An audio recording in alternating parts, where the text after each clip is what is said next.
Hello everyone, welcome to Carbon Minds. This video gives an introduction to RabbitMQ. RabbitMQ is an open source message broker software. Its work is to accept messages from the producer application and forward them to the consumer application.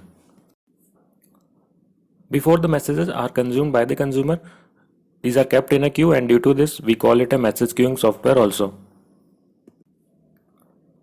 The meaning of message here is any data that is produced by one application and processed by another application.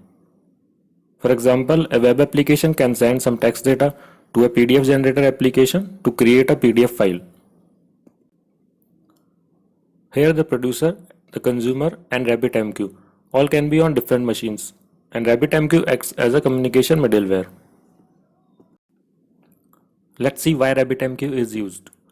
In microservice architecture, an application is made of many smaller services.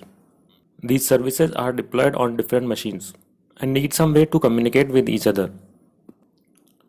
One way of communication is that each service is directly connected to other services and communicating with them. This is the simplest method but has some limitations, like it will be synchronous and it needs tight runtime coupling. When the producer is trying to send a message to the consumer must be available to receive the message at the same time, else the message will be lost. To overcome these limitations, we have another way of communication, and that is to use message queues, which allows asynchronous communication between the components. RabbitMQ is one such message queuing system. It acts as a temporary shelter for messages. When a producer application generates messages, these are first pushed to RabbitMQ. RabbitMQ keeps the messages with it until the consumer application is not available to fetch them. Once the consumer is available, the messages are pushed to the consumer.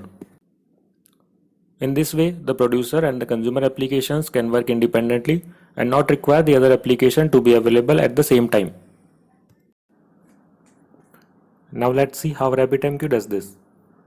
The core components of RabbitMQ that it uses to route the messages are exchange, queue, and the bindings between exchange and queues.